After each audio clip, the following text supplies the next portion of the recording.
আপনারা খুব ভালো করে মানবতার ইতিহাস পড়েন, যীশু খ্রিস্ট নামে যে কেউ ছিল কোনো ইতিহাসে নেই। পুরো মানব জাতির জন্য, বিশ্ব জগতের জন্য তার থেকে কিচ্ছু পাইনি। কি তাকে বিশ্বাস করতে হবে তিনি আমাদের রক্ত নিয়ে মরে গেছেন, বেঁচে যাবা। কোনো আদর্শ, চরিত্র, কর্ম, সততা কিছুই পাইনি। বরং আমি এখন লেখছি আজকে প্রধান অতিথি প্রধান আলোচক প্রফেসর ডক্টর আব্দুল্লাহ জাহাঙ্গীর স্যারের আলোচনা শুনব। স্যারকে আলোচনা করার জন্য সবিনয় অনুরোধ করছি। আসসালামু আলাইকুম ওয়া রাহমাতুল্লাহি ওয়া বারাকাতুহু। ইন্নাল হামদুলিল্লাহি নাহমাদুহু ওয়া নাস্তাঈনুহু ওয়া নাস্তাগফিরুহু ونعوذ بالله من شرور أنفسنا ومن سيئات أعمالنا من يهد الله فلا مضل له ومن يضلله فلا هادي له وأشهد أن لا إله إلا الله وحده لا شريك له وأشهد أن محمدا عبده ورسوله صلى الله عليه وعلى آله وأصحابه وبارك وسلم أما بعد আমরা আল্লাহ তাআলার দরবারে শুকরিয়া জানাই যে আল্লাহ তাআলা আমাদেরকে এই আস-সুন্নাহ ট্রাস্টের উদ্যোগে 3 দিন ব্যাপী এই ওয়াজ মাহফিলের প্রথম দিনে এই সুন্দর পরিবেশে উপস্থিত হওয়ার তৌফিক দিয়েছেন, আলহামদুলিল্লাহ। আসলে মনে মনে চিন্তা করছিলাম অল্প হলেও কিছু আমলের কথা বলবো। আপনারা আজকে যারা এখানে আসছেন সবাই দিনদার, সচেতন মানুষ। আমাদের জ্ঞান বাড়াতে হয় দুই দিকে, একটা হলো আমল বাড়ানো, আখিরাতের উপার্জন বাড়ানো।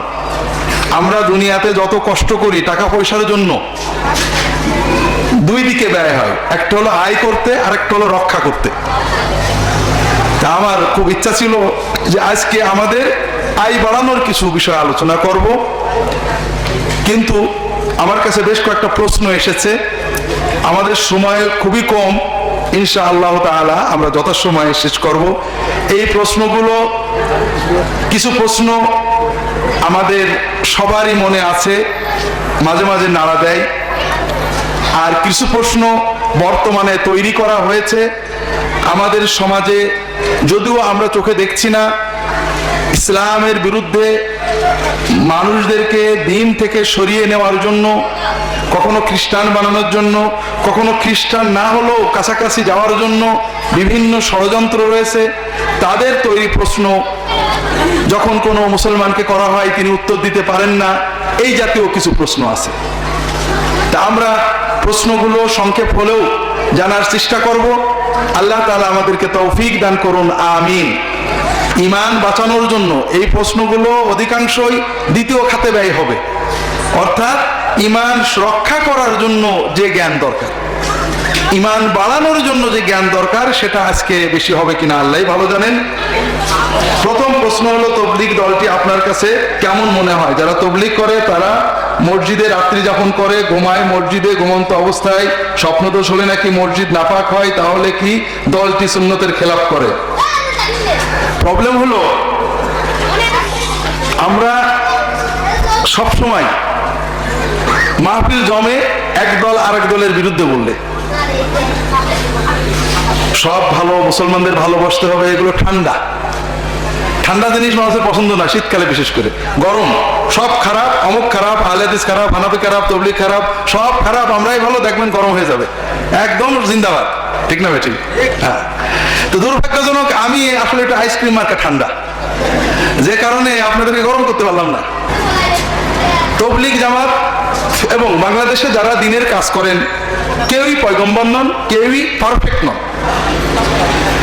প্রত্যেকেই কাজ করেন, কারো না কারো কিছু না কিছু ভুল আছে।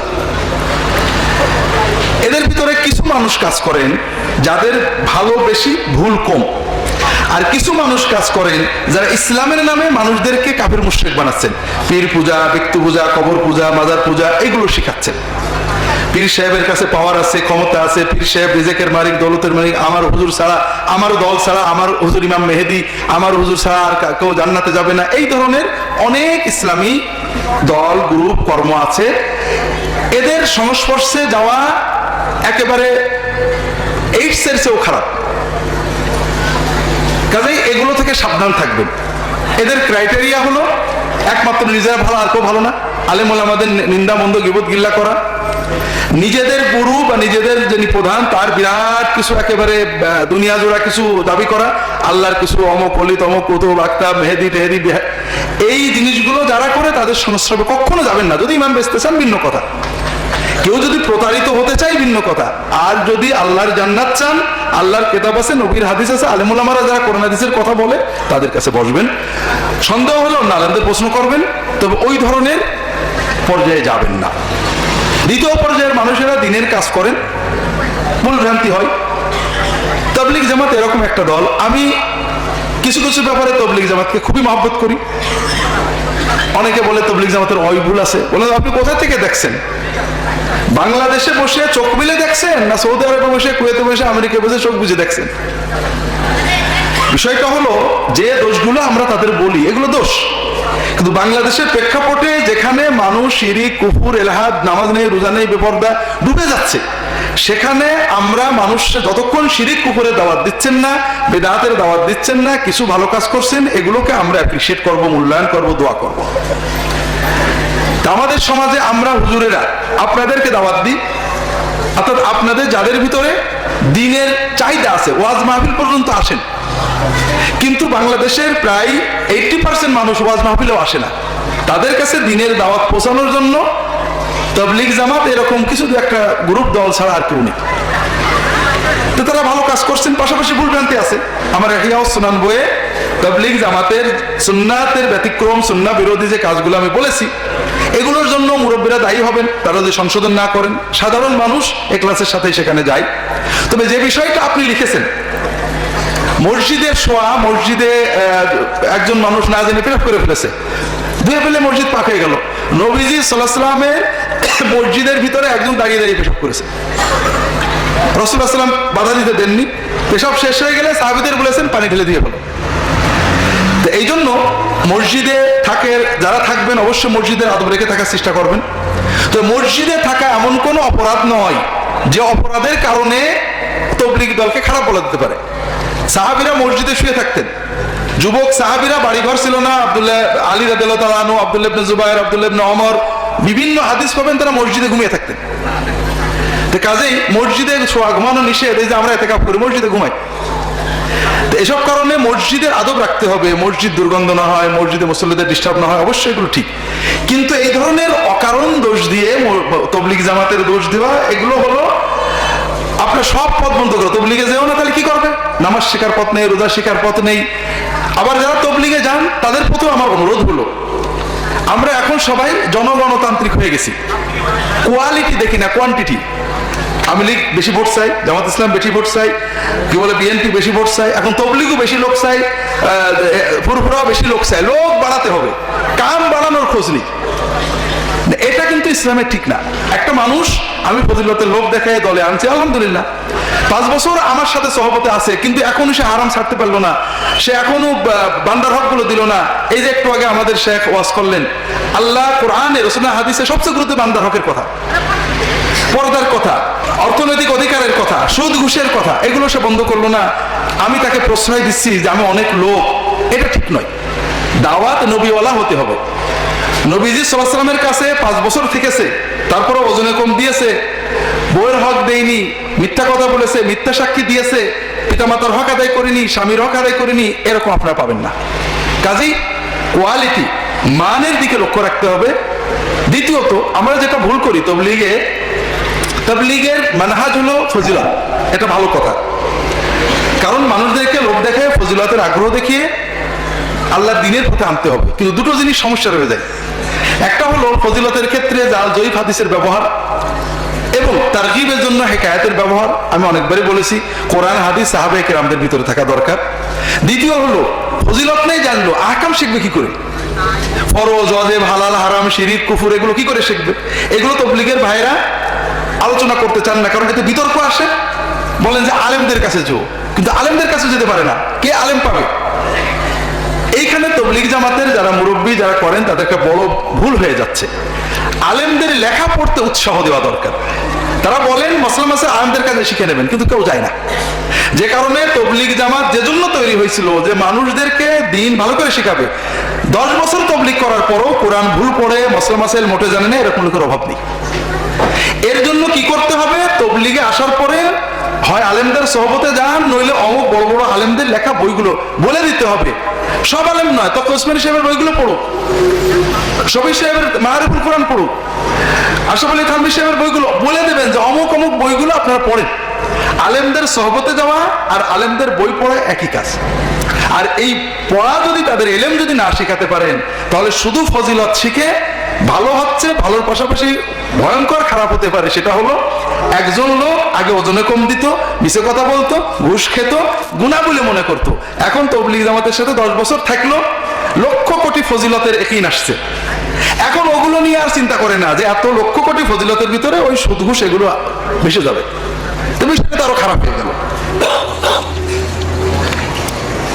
টাকনুর উপরে কাপড় পরা ফরজ, যদি তাই হয় তবে তাকে শুধুমাত্র নামাজের সময়, অধিকাংশ মুসলমান দেখা যায় ওজুর সময় প্যান্ট গুটিয়ে নামাজ পড়ে, নামাজের পর টাকনুর নিচেই ঝুলে দেয়। জি না, পুরুষদের জন্য টাকনুর নিচে উপরে কাপড় পরা সবসময় ফরজ, টাকনুর নিচেই কাপড় নামানো সবসময়ই হারাম। তবে দুঃখজনক ভাবে আমাদের সমাজে এটা একটা ফ্যাশন হয়ে গেছে। আমি সবসময় আল্লাহর কাছে দোয়া করি, আল্লাহ ভালো কয়েকজন সিনেমার নায়ক যদি টাকনুর উপরে কাপড় পরার অভ্যাসটা শুরু করতো, তাহলে আমাদের ছেলেরা সবাই টাকনুর উপরে কাপড় পরতো। এইটা হচ্ছে না, এটা হলেই হয়ে যেত। এখন ছেলেরা টাকনুর নিচেই পড়ে, উপরে তুলে খারাপ দেখা যায়, আর মেয়েরা যত উঁচু করে তত নাকি ভালো দেখা যায়। আর আল্লাহ রাসূল বলেছেন মেয়েরা টাকনুর নিচে আধা হাত ঝুলিয়ে দেবে, আর পুরুষদের কাপড় টাকনুর নিচে নামবে না। এখন রাসূলুল্লাহ সাল্লাল্লাহু আলাইহি ওয়াসাল্লাম থেকে প্রায় 30টা হাদিস আছে। রাসূলুল্লাহ সাল্লাল্লাহু আলাইহি ওয়াসাল্লাম কাপড় টাকনুর নিচে নামাতে নিষেধ করেছেন, কারণ নামাতে দেখলে তুলে দিয়েছেন। কেউ বলেছে যে আমার পাটা একটু বেঁকা, বলে হোক বেঁকা, কাপড় উঁচু করে পড়ো। কাজেই আল্লাহর রাস্তে সবাই চেষ্টা করবেন। অত আমার এখানে যারা আছি, এখানে সবাই আপনার নামাজি দিনদার মানুষ, কেন কারণে গুনাহ করব? যদি কাপড় টাকনুর নিচে ঝুলিয়ে পড়ে 2 টাকা লাভ হতো, মিথ্যা সাক্ষী দিয়েছেন, 2000 টাকা পকেটে নিয়ে বাড়ি গিয়েছেন, গুনাহ হয়েছে, আপনি বিরিয়ানি খেলেন, কিন্তু টাকনুর নিচে কাপড় পরে কি লাভ? তো এই জন্য সবাইকে অনুরোধ করবো, টাকনুর উপরে কাপড় পরলে মোটেও খারাপ দেখায় না। তবে দৃষ্টিভঙ্গিটা কি? আপনি কি ওমরের চোখ দিয়ে দেখছেন নাকি আদভানির চোখ দিয়ে দেখছেন? এটা হলো বড় কথা। ওমরের চোখ দিয়ে যদি আপনি দেখেন, তাহলে দেখবেন খুব সুন্দর দেখা যাচ্ছে। তো এই জন্য টাকনুর নিচে কাপড় পরা সবসময় হারাম। আর পুরুষ মেয়েদের জন্য টাকনুর নিচেই কাপড় পরা ফরজ। এদিকে খেয়াল রাখবেন, আমার পোশাক ওইটা সুযোগ পেলে পরবেন।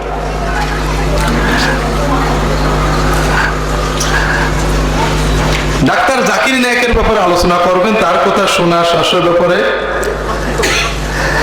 আর দুনিয়ায় কাম নেই, এই এখন মুসলমানদের বেড়ান।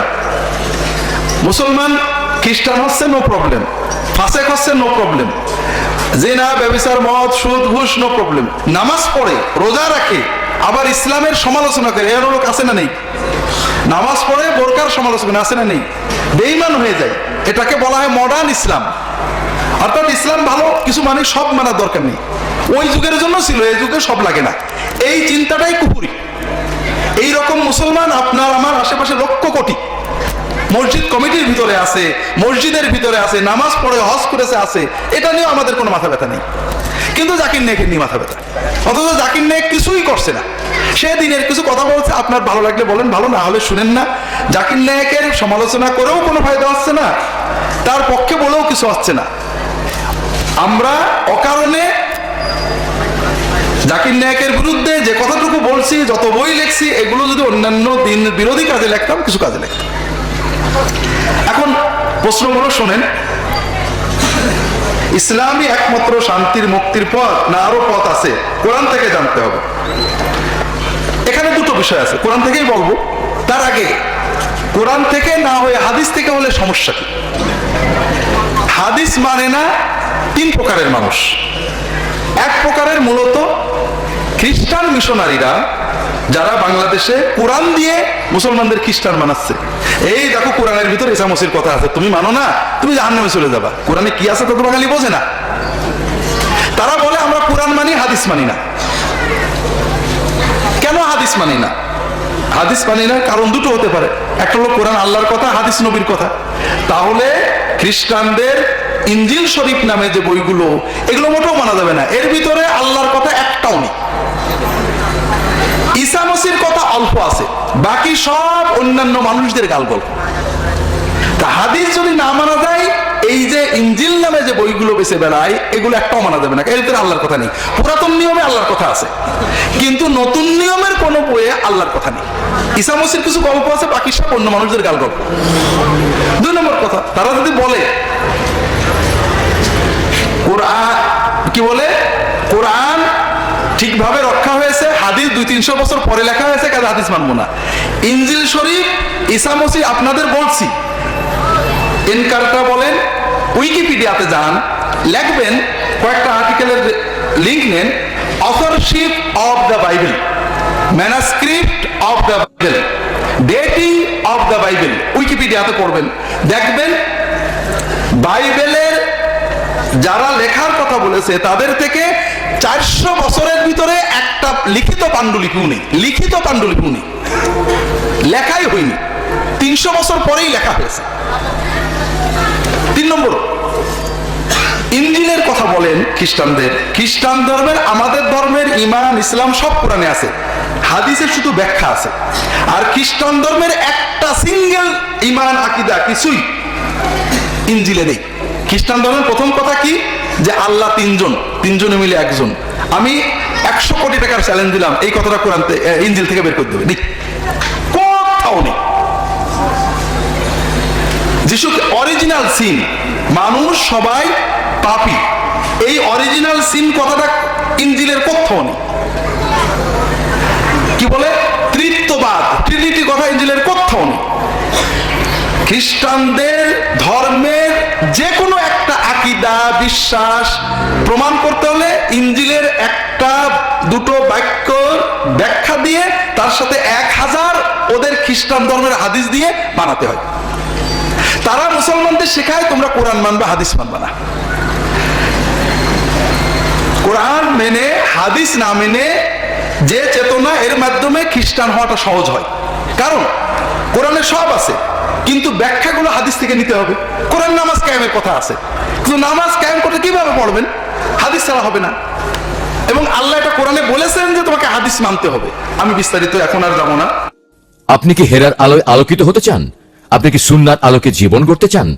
প্রফেসর ডক্টর খন্দকার আব্দুল্লাহ জাহাঙ্গীর রচিত কোরআন সুন্নাহ ভিত্তিক জীবন ঘনিষ্ঠ বইগুলো পড়ুন, সুন্দর জীবন গড়ুন। ইসলামী আকীদা, হাদিসের নামে জালিয়াতি, ইহয়াউস সুনান, রাহে বেলায়েত সহ আরো অনেক বই। কোরআন সুন্নাহর সাথে থাকুন, জীবন বদলে যাবে। যোগাযোগ as-Sunnah Trust 01715400640। হাদিস ইসলামী একমাত্র ধর্ম কিনা? অবশ্যই। আল্লাহ কোরআনে বারবার বলেছেন, বিশেষ করে খুব ভালো করে বোঝেন, একটা তোমরা সবাই জানি, ইন্নাদ দীনা ইনদাল্লাহিল ইসলাম, ইসলাম আল্লাহর কাছে একমাত্র ধর্ম। এর বাইরে অন্য জায়গায় আসছে। আবার ভালো করে বোঝেন, ওমা সূরা আলে ইমরান, ওমাই ইয়াবতাগি গায়রাল ইসলামি দীনান ফালাই ইউকবালা মিনহু, যে ব্যক্তি ইসলাম ছাড়া অন্য কোন ধর্মের মাধ্যমে আল্লাহর কাছে যাওয়ার চেষ্টা করবে, ফালাই ইউকবালা মিনহু, আল্লাহ তার এটা কবুল করবেন না, ওহুয়া ফিল আখিরাতে মিনাল খাসিরিন, সে আখিরাতে ধ্বংস হবে।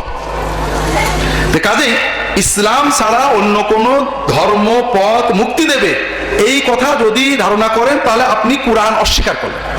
কোরআন খুব একেবারে ক্লিয়ার ভাবে এটা বলেছে, ওমাই ইয়াবতাগি গায়রাল ইসলামি দীনান, ইসলাম ছাড়া অন্য দিন যে সন্ধান করবে, আল্লাহ সেটা কবুল করবেন না, সে আখিরাতে ধ্বংস হবে। আরবি কোরআন কালামুল্লাহ না কিতাবুল্লাহ? অকাট্য দলিল জবাব দিতে হবে। আরবি কোরআন কালামুল্লাহ ওয়া কিতাবুল্লাহ। আমাদের দেশে একটা বই দিয়ে বেড়ায় খ্রিস্টানরা, কিতাবুল মুকাদ্দাস, যেটা আগে বাইবেল বলতো। একবার এই স্টিফেননগরে একজন খ্রিস্টান হয়েছে, তা আমরা গেছি, তা উনি বলতেন আমি ইসাই তরিকার মুসলমান। তা আমি বললাম যে ভাই, খালেদা তরিকার আওয়ামী লীগ হওয়া যায় কিনা? যাইতো? হ্যাঁ, খালেদা তরিকার আওয়ামী লীগ হওয়া যাইতো? হ্যাঁ, অথবা হাসিনা তরিকার বিএনপি তো হওয়া যায়, যাই। তো যাই হোক, তাকে বললাম যে একসাথে দুটো পীর মানা যায় না, তো একসাথে দুটো নবী মানলে কি করে? এক পীরের মুরিদ আর পীরের শ্রদ্ধা করে হতে পারে। 2 নম্বর হলো তোমার যে ইসাই তরিকা কোথায় পেলে? পাইলে কমে বলে যে এই কিতাবুল মুকাদ্দাসে, যে এই কিতাবুল মুকাদ্দাসের নাম যে কিতাবুল মুকাদ্দাস, এটা কোন জায়গায় আছে? এই তোমাকে চ্যালেঞ্জ করলাম, এই ঢাপসা এই বইটা থেকে ভিতর থেকে শেষ পর্যন্ত এক জায়গায় যদি লেখা থাকে এই কিতাবের নাম কিতাবুল মুকাদ্দাস, আমি মেনে নেবো। বলে উপরে এই যে লেখা আছে, বলে আমি যদি রামায়ণেরটা কিনে এনে উপরে পৃষ্ঠা ছিঁড়িয়ে তারপর লিখে দিই কিতাবুল মুকাদ্দাস, কিতাবুল মুকাদ্দাস মানে কি? উপরে তো লিখেছে মানুষ, এটা ভিতরের কথার ভিতরে দেখাও নেই। বিশ্বাস করেন এই কিতাবের নাম যে কিতাব, এই কিতাবের নাম যে বাইবেল, এটাও নেই। এই কিতাবের নাম একেবারে যীশু খ্রিস্ট নিজে বারবার বারবার বারবার বলেছে কি? ধর্মগ্রন্থ, ব্যাস, স্ক্রিপচার্স। বাকি এই যে কিতাবুল মুকাদ্দাস, দা হোলি বাইবেল, দা বাইবেল, এগুলো সব বানোয়ার, পরের যুগে গ্রিক ভাষা থেকে বানাইছে, এর আবার বিভিন্ন অঙ্গ। আর আল্লাহর কোরআনে এইটার নাম যে কোরআন, এটাতে কালামুল্লাহ এবং কিতাবুল্লাহ বারবার আসছে। আনজালনা আলাইকাল কিতাব, আনজালনা আলাইকাল কিতাব, আনজালনা আলাইকাল কিতাব, এটা যে কিতাব আল্লাহ নাজিল করেছেন, ইয়াতলু আলাইহিমুল কিতাব বলেছেন। আবার কিতাবের ভিতরে যে কালামুল্লাহ, এটা আল্লাহ বলেছেন ওয়া ইন আহাদুম মিনাল মুশরিকিনা ইসতাজারাকা ফাআজিরহু হাত্তা ইয়াসমা'a কালামাল্লাহ থুম্মা আবলিগহু মা'মানা। সূরা তাওবার প্রথম পৃষ্ঠার নিচেই, যদি কোনো কাফের তোমার আশ্রয় চাই, যদি কোনো কাফের যুদ্ধের ময়দান, যুদ্ধ ঘোষণা করা হয়েছে না, আপনি তাকেও আশ্রয় দিতে হবে। দেওয়ার পরে তাকে হাত্তা ইয়াসমা'a কালামাল্লাহ, আল্লাহর কালাম তাকে শোনাও, তারপর তাকে নিরাপদে তার বাড়িতে পৌঁছে দিয়ে এসো। রাসূল সাল্লাল্লাহু আলাইহি ওয়াসাল্লাম বিচার দিন সুপারিশ করতে পারবেন কিনা, কোরআন থেকে জবাব দিতে হবে। কেন? ইনজিল থেকে দিলে সমস্যা কি? এটাও খ্রিস্টানরা প্রচার করে। খ্রিস্টানরা প্রচার করে যে ঈসা মুহাম্মদ সাল্লাল্লাহু আলাইহি ওয়াসাল্লাম পাপী। নাউজুবিল্লাহ, একজন বলবে না, কাজে উনি তো পাপীদের সুপারিশ করতে পারবে না। আর ঈসা মসিহ নিষ্পাপ, উনি সুপারিশ করবে। অথচ কোরআন থেকে আমি চ্যালেঞ্জ করলাম, আপনি যে কাউকে বলেন কোরআন থেকে প্রমাণ করো যে মুহাম্মদ সাল্লাল্লাহু আলাইহি ওয়াসাল্লাম একটা গুনাহ করেছে, মিছে কথা বলেছেন, জিনা করেছেন, মদ খেয়েছেন, পরের হক নষ্ট করেছেন, পরের গরু চুরি করেছেন, পরের গাছ পুড়িয়ে দিয়েছেন, একটা প্রমাণ করো, আমি তোমাকে 1000 কোটি টাকা দেবো। আর আমি তোমার এই ইনজিল শরীফদের প্রমাণ করব তোমাদের যীশু খ্রিস্ট আমাদের ঈসা মসিহ নয়, তোমরা তার নামে যে জাল কিতাব বানাইছো, এই ইনজিল শরীফে প্রমাণ করব যীশু খ্রিস্ট মিথ্যা কথা বলেছে, যীশু খ্রিস্ট বেশ্যা মেয়েদেরকে দরাদরি করতে দিয়েছে, যীশু খ্রিস্ট পরের দ্রব্য নষ্ট করেছে, 2000 প্রাণী একবারে মেরে ফেলেছে, পরের গাছ পুড়ায় মেরেছে, গালাগালি দিয়েছে, মদ খেয়ে মাতাল হয়ে কাপড় খুলেছে। নাউজুবিল্লাহ বলবেন না? এটা ইনজিলে আসে। দুটো উদাহরণ দিই। মনে করেন এই যে আম গাছগুলো, আম ধরে কখন? হ্যাঁ, পৌষ মাঘ ফাল্গুন, তাই না? পুষে পুষে এইসব বলে না লোকে। আচ্ছা, কার্তিক মাসে কি আম গাছে আম থাকে? হ্যাঁ, থাকে? থাকে না। বাংলাদেশের কোন শিক্ষিত অশিক্ষিত মূর্খ লোক কার্তিক মাসে আম পাড়তে আম গাছে উঠবে?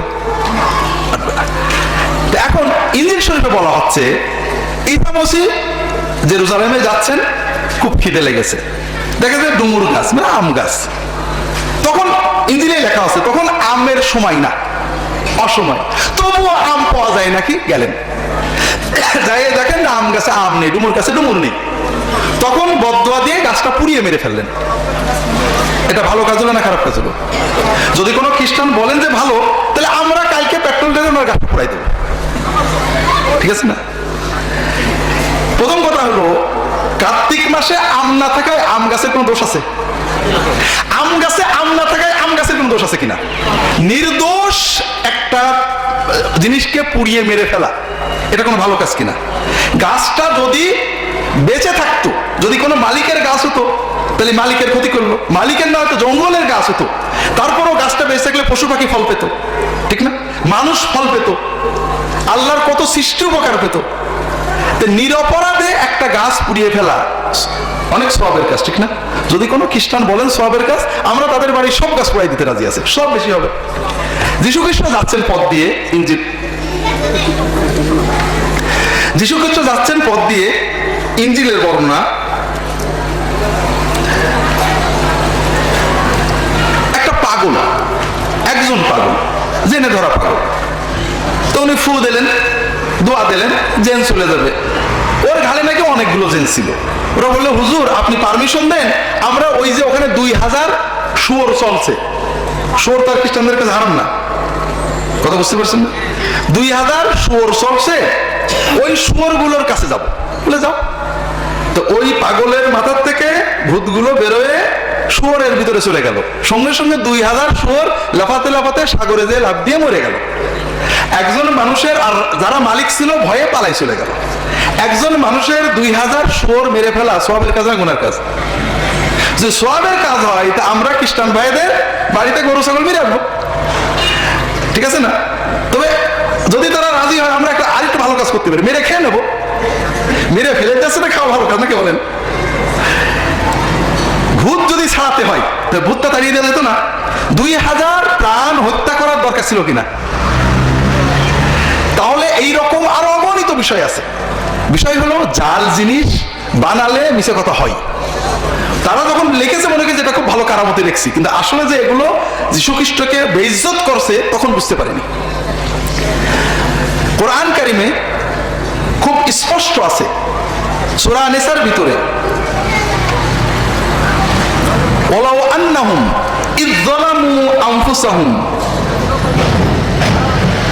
যাকারু ফাস্তাগফারু লিযুনুবি ওয়াস্তাগফারা লাহুমুল্লাহ ওয়ালাউ আন্নাহুম ইয যালামু আনফুসাহুম জাউকা ফাস্তাগফারুল্লাহ ওয়াস্তাগফারা লাহুমুর রাসূল লাওয়াজাদুল্লাহ তাওয়াবার রহিমা। যদি মানুষেরা গুনাহ করে, অন্যায় করে রসুলের কাছে এসে তারাও মাফ চায়, রসুল তাদের জন্য মাফ চায়, আল্লাহ তাদেরকে মাফ করবে। রসুলের সুপারিশ আল্লাহ কবুল করবে না করবে না? আল্লাহ কি বললেন শুধু দুনিয়াতে করবেন, আখিরাতে করবে না বলেছেন নাকি? বলেন তো। কোরআনে আল্লাহ বলেছেন আল্লাহ তাকে দুনিয়ার চেয়ে আখিরাতে শ্রেষ্ঠ মাকাম দেবেন, মাকামে মাহমুদ। তৃতীয় হলো, খ্রিস্টানরা বলেন, কোরআনে আছে, মুনাফিকরা মারা গেলে আল্লাহ বলেছেন ওদের জন্য দোয়া করো না, ওদের ঈমান নেই, কাজে ওদের জন্য দোয়া করলে 70 বার দোয়া করলে আমরা নেব না। তারা বলবে, এই দেখো মুহাম্মদ সাল্লাল্লাহু আলাইহি ওয়াসাল্লাম 70 বার দোয়া করলেও নেবে না। আর ইনজিলে আছে, ও তো মুনাফিকের ঈমান নেই। ইনজিলে আছে কিয়ামতের কথা বলছে, কিয়ামতের দিন ঈসা মসিহ সবার মিছে কথা, কিয়ামতের কথা ঈসা মসিহ বলছে, কিয়ামতের দিন আমার কাছে অনেকে আসবে যারা আজীবন আমাকে রাব্বি রাব্বি বলেছে, হুজুর হুজুর বলেছে, আইসে বলবে হুজুর আমাদের তরাই নেন। আমি বলবো আমি তোমাদের চিনি না, পারবো না। তারা বলবে হুজুর আমরা আপনার নামে অনেক কারামতি দেখাইছি, জীবনভর আপনার ধর্ম প্রচার করেছি। তিনি বলবেন না, আমার রব মালিক আল্লাহর ইচ্ছার বাইরে গেলে কারোর কিছু করার ক্ষমতা আমার নেই। কথা বুঝতে পারছেন না?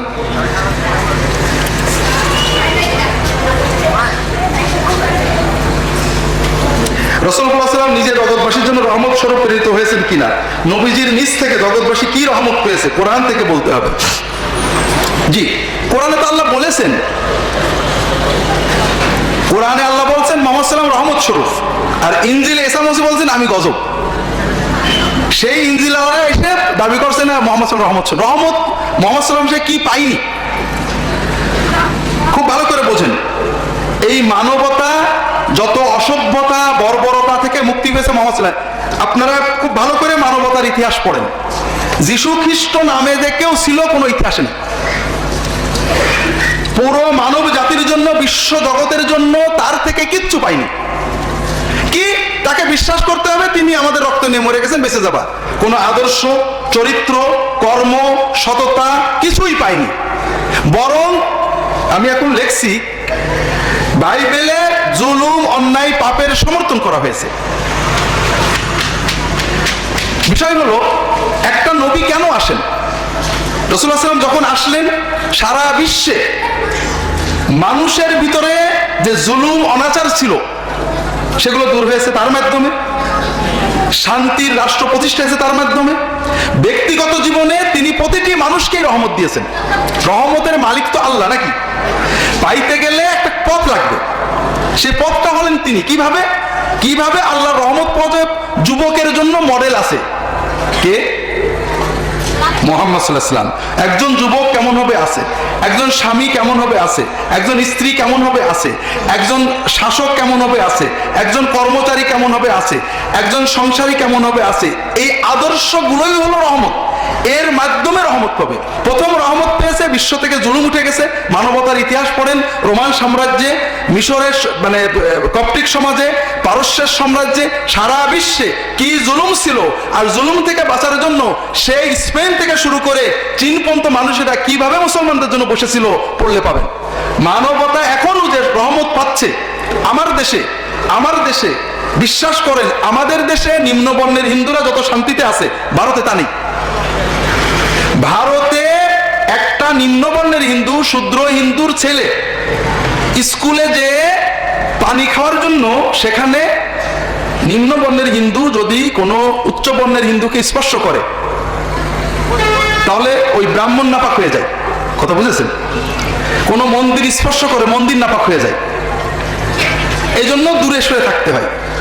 এরকম ঘটনা ভারতে অহরহ ঘটে যে একটা শিশু, শূদ্রের শিশু ব্রাহ্মণের বা মন্দিরে ঢুকেছে, ওই শিশুকে মেরে ফেলা হয়েছে মন্দির নাপাক করার অপরাধে। স্কুলে সরকারের আইনে কোনো পার্থক্য নেই, বৈষম্য নেই। স্কুলে শূদ্র ছেলেও পড়ে, ব্রাহ্মণের ছেলেও পড়ে, কিন্তু পানি খাওয়ার জন্য ব্যবস্থা হলো শূদ্র ছেলে পানির কলসে বা মগে হাত দিতে পারবে না। স্যারের কাছে চাইবে, স্যার মগ ভরে দেবে, ও হা করে খাবে। এখন এক শূদ্র ছেলে পিপাসে কাউকে পায়নি, মগে হাত দিয়েছে। এই যে মগ নাপাক হওয়ার কারণে তাকে খুন করা হয়েছে। কথা বোঝেননি? আপনি মানবতা রহমত পেতে চান, আপনি আমার কিতাবুল মুকাদ্দাস পড়বেন। ধর্মের নামে বিগত 2000 বছরে খ্রিস্টান ধর্মের অনুসারীরা পাগল হয়ে যাবেন, অন্তত কয়েক কোটি মানুষকে জীবন্ত হত্যা করেছে।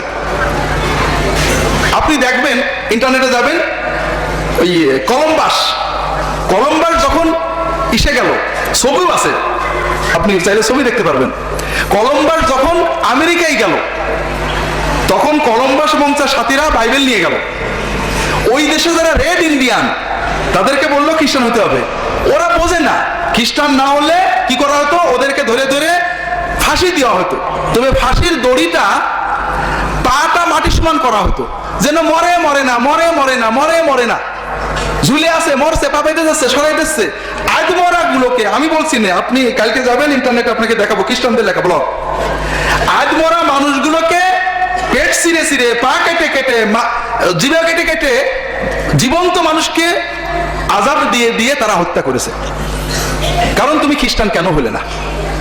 প্রুফে সত্য ধর্ম নিল না কেন? ইনকুইজিশন পড়েন, খ্রিস্টানাইজেশন পড়েন, উইকিপিডিয়াতেই পাবেন। আমি মুসলমানদের লেখা বই পড়তে পারছি না। এই যে হিংস্রতা, পাশবিকতা বন্ধ করেছেন একমাত্র মুহাম্মদ রাসূলুল্লাহ সাল্লাল্লাহু আলাইহি ওয়াসাল্লাম। হিটলার, খ্রিস্টান বিশ্বাস যে হিটলারও যে জান্নাতে যাবে, মাদার তেরেসাও কিন্তু সেই জান্নাতে যাবে। কারণ জান্নাতের জন্য তো কোনো আমল লাগে না, শুধু বিশ্বাস। তবে হিটলার একটা বড় ভালো কাজ করেছে। সে 70 লক্ষ ইহুদিকে, নিরপরাধ ইহুদিকে একেবারে গ্যাস চেম্বারে পুড়িয়ে মারিয়ে লাশটা পর্যন্ত পুড়ে ফেলেছে। এবং খ্রিস্টান পাদ্রীরা এটা সমর্থন করেছে যে না, ইহুদিদেরকে মারতে হবে, ইহুদিরা আমাদের যীশু খ্রিস্টকে মারছিল। কথা বোঝেননি? আমি কালকে এসে আমি আপনাকে দেখাবো ইন্টারনেটে। এই যে বর্বরতা, পাশবিকতা, এর কোনো নমুনা পাবেন না মুসলমানদের দেশে। মুসলমানরা খারাপ মুসলমান দেশ, খুব ভালো করে বোঝেন। খারাপ মুসলমানদের দেশ, যাদেরকে সবাই খারাপ বলে, সেখানেও কোনো অন্য ধর্মের মানুষকে ধর্মের জন্য মারা হয়নি। অন্য ধর্মের মানুষদেরকে মুসলমান না হওয়ার কারণে ফাঁসিতে মারা হয়নি। কোনো নমুনা নেই, আছে নাকি? খুব ভালো করে শোনেন, বর্তমান যুগে সবচেয়ে খারাপ বলা হয়তো তালেবানদেরকে, ঠিক না? বর্বর, জঙ্গি, কত কিছু বলেছে। সেই তালেবানদের জেলখানায় থেকে গেছে যেসব খ্রিস্টান, তারা দেশে যে মুসলমান হয়েছে। কারণ জেলখানায় থেকেছে, কিন্তু তালেবানরা অন্তত শরিয়া বিরোধী কোনো আচরণ তাদের সাথে করেনি। তো এই জন্য ভাইরা, রহমত রাসূলুল্লাহ সাল্লাল্লাহু আলাইহি ওয়াসাল্লাম কি রহমত দিয়েছেন মানবতার জন্য?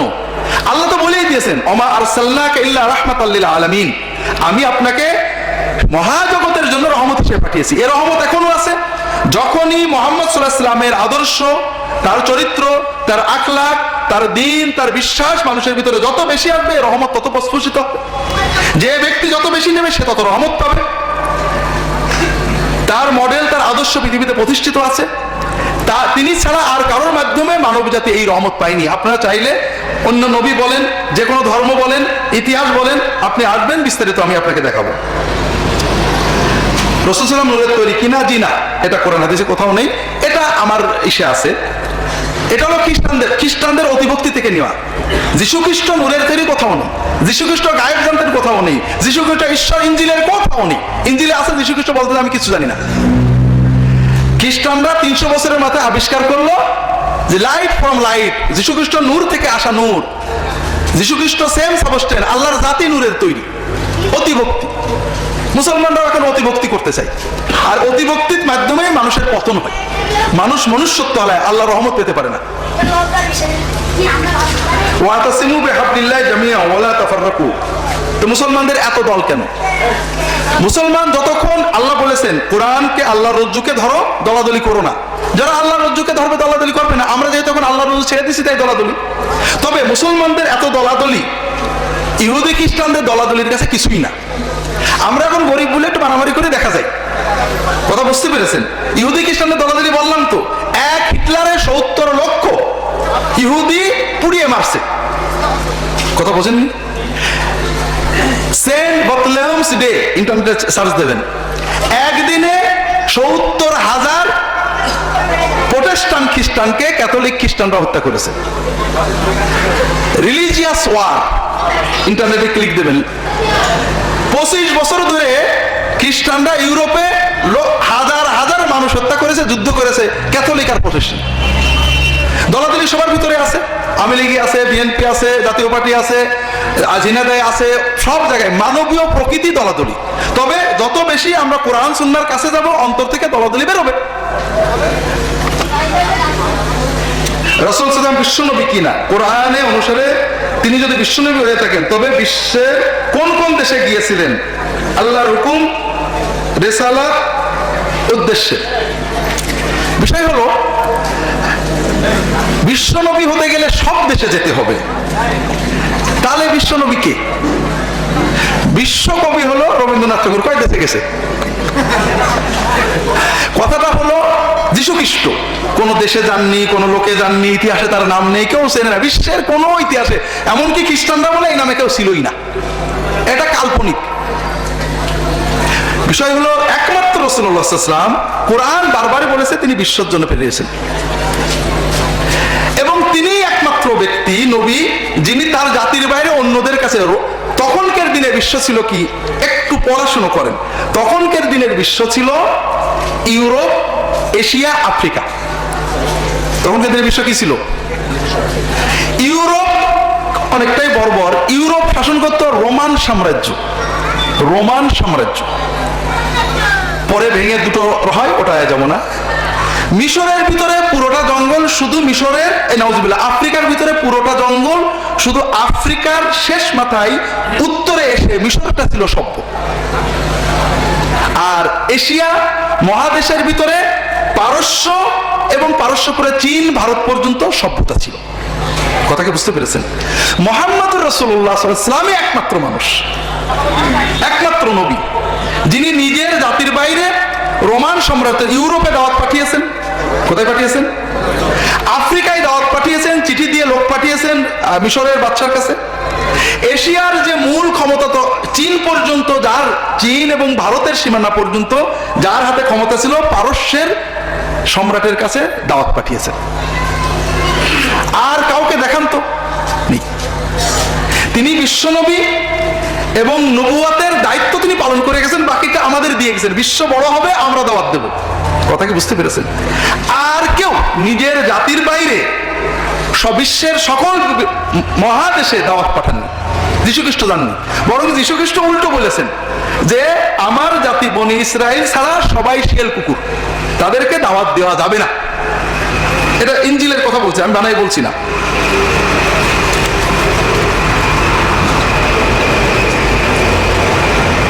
কোরআন অনুসারে মানুষ জাতির জন্য প্রেরিত রাসূল। আবার কোরআনে আছে তিনি কওমের রাসূল, মক্কা ও এর পার্শ্ববর্তী অঞ্চলের রাসূল, উম্মীদের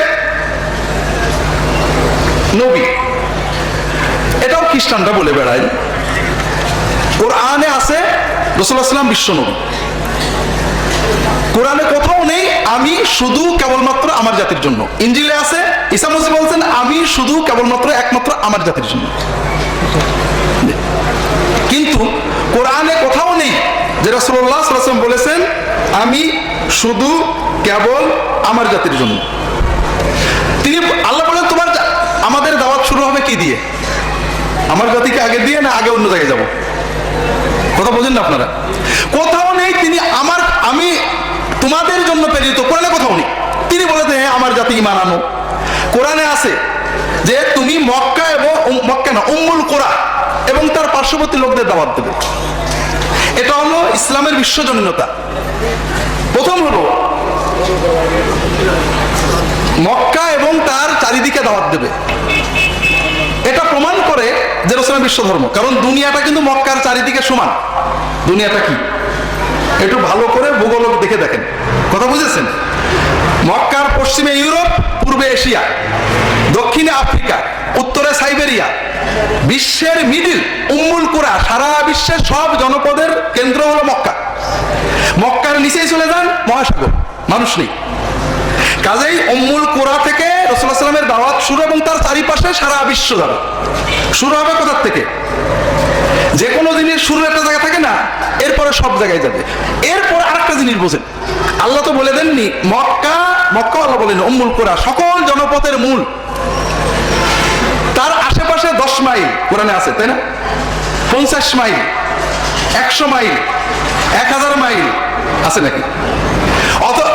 এর বিপরীতে দেখেন ইনজিলে বলা আছে, ঈসা মসীহ বলছেন, এবং সব ধর্ম, কোন ধর্মে বিশ্বজনীনতার দাবি নেই যে আমি আমার বনি ইসরায়েল জাতি ছাড়া কারোর জন্য প্রেরিত হয়নি, নেগেটিভ। এবং এখানে আরেকটা জিনিস আছে, সেটা হলো যে কমিউনালিজম, বংশ। এখানে বলা আছে শুধু তোমরা দাওয়াত দেবে, শুধু বংশ দেখে দাওয়াত দেবে, ব্লাড দেখে। আর ইসলাম বলছে উম্মুল কুরা মানে আওলা, চারিদিকে কোনো বলেনি শুধু আরব। কোরআনে কোথাও নেই যে লেতাদওয়ালা আরাবা, আরবদের ডাকবে, কোথাও নেই। অনারবদের ডাকবে, কোথাও নেই। মানুষকে ডাকবে, এবং মক্কা থেকে শুরু করে চারিদিকে শুধু বাড়তেই থাকবে, বাড়তেই থাকবে। কাজে কেউ যদি মক্কা এবং তার চারিদিকে, চারিদিকে 3 মাইল না 30 মাইল লেখা আছে নাকি? এটাই তো ইসলামের বিশ্বজনীনতা। ইসলাম তো বলেনি যে মক্কার বাইরে যেতে পারবে না, আরব ছাড়া কাউকে দেবো না, অথচ ইনজিলে এটাই বলা হচ্ছে। রাসূলুল্লাহ সাল্লাল্লাহু আলাইহি ওয়াসাল্লাম বিশ্বজনীন, এটাও কোরআন স্পষ্ট বলা হয়েছে। তার দাওয়াত উম্মুল কুরা থেকে সকল জনপদের মূল থেকে শুরু হয়েছে, সারা বিশ্বের জন্য তিনি এসেছেন, কোরআনে বলা হয়েছে। পূর্বের সকল নবী তার জাতির জন্য ছিলেন। এটা মুসা আলাইহিস সালাম একেবারে তাওরাত ভালো করে পড়ে সব জায়গায় তার জাতির জন্য, তার বাইরে কাউকে দাওয়াত দেওয়ার কোনো অধিকার তার দাবি করেননি। যীশু খ্রিস্ট